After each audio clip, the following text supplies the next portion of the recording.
चल, एक शब्द तो ध्वनित हुआ। 4 दिन तक तुम्हारी बाट जोड़ने के बाद रुको विशाखा, रुको। तुम्हारी कुटिया में भी और कोई नहीं है। तुम्हारे ससुर कहीं गए हैं और देवर के तो पैरों में ही चक्कर है, एक तारी है। फिर ये गति मेरे ससुर कल आ जाएंगे, तब उनसे कहना जो भी कहना हो। ये जो हर दिन खींच कर लाता है मुझे, वो उनसे कहने की चाह रही, बल्कि वो तो मेरी और आंख उठा कर भी नहीं देखेंगे। मैं यहाँ खड़ी पर पुरुष से बातें नहीं कर सकती। पर पुरुष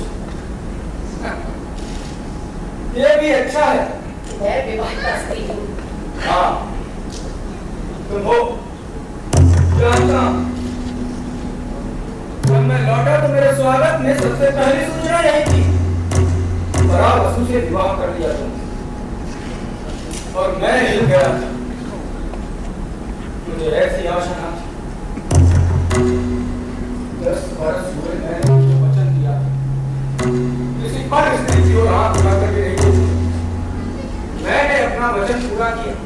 वो सब अब समाप्त हो चुका है ना, ये ना सोचो कि इस बात का मुझे नहीं, कभी नहीं। इससे क्या मुझे अधिकार है कि तुमसे कहूँ ये कलश नीचे धर दो पर बात करो मुझसे। विशाखा, 10 वर्षों का तेरा मौत होगा है, 2 शब्दों का प्यासा हूँ। लोग कहते हैं कि आप तपस्या के बदले भगवान इंद्र ने आपको अखंड ज्ञान दिया। ऐसे में आपसे बराबरी की बात करने का ना तो मुझे साहस है और ना हिम्मत। ये आप कहना बंद करो। अखंड ज्ञान 2 शब्दों में कह दिया, एक ही साथ और कितनी सुंदरता। हम जंगल जाते हैं, तपस्या करते हैं, हमारे तप का बल देवता को विवश करता है, तब जाकर हमें मिलता है अखंड ज्ञान। जानता कि कितना पाया जंगल का जीवन महान नरक है विशाल। मक्खियां, बड़े बड़े चीते, पतंगे, जहां कहीं जमी हुई जो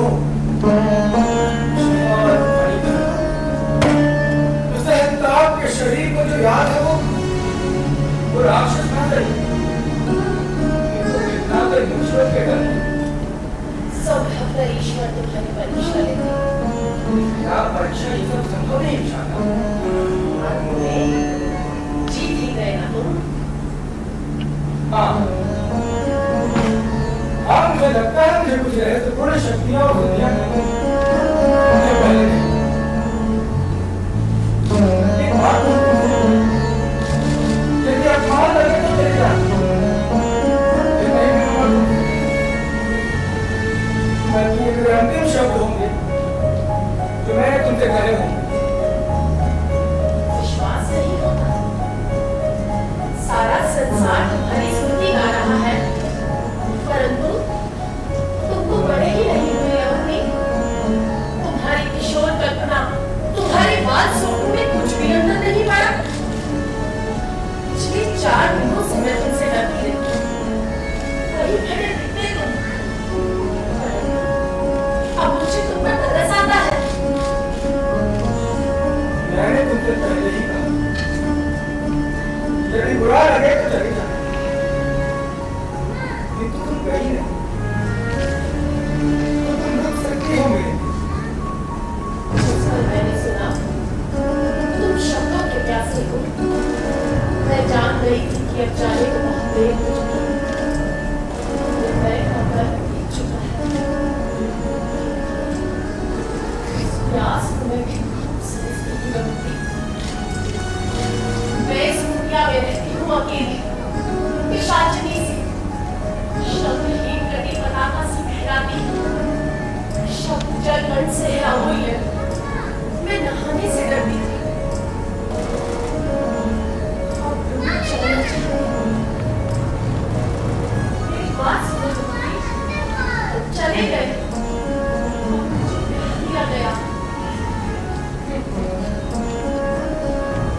तुम्हारे पिता ने सोचा होगा चलो छुट्टी हो गई, चला गया। बड़ा वसु मुझसे अच्छा हुआ, मैं तो केवल उसका दर्शन चचेरा। नहीं, पिता बहुत प्रसन्न थे। मैं विवाह करना नहीं चाहती थी।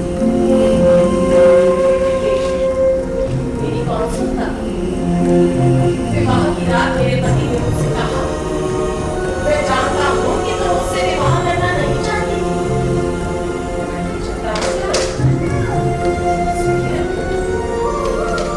और उसने ऐसा किया।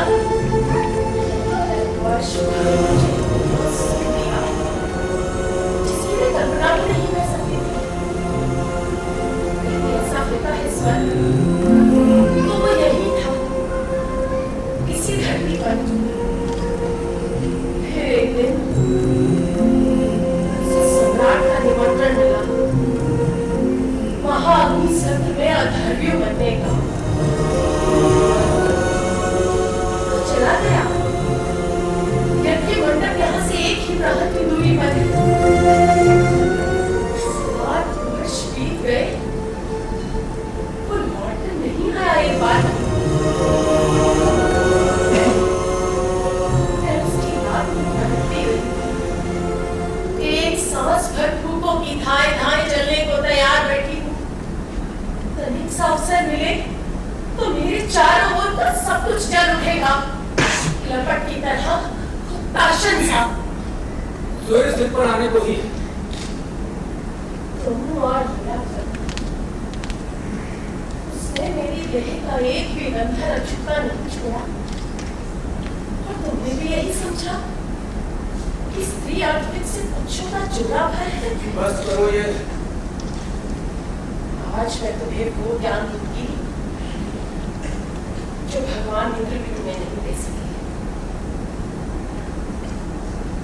लो मेरी काया, आप वाणी के द्वारा सारे सारे धा सारे सारे धा रे ग म रे सा रे ग म रे ग म ध म ग रे ग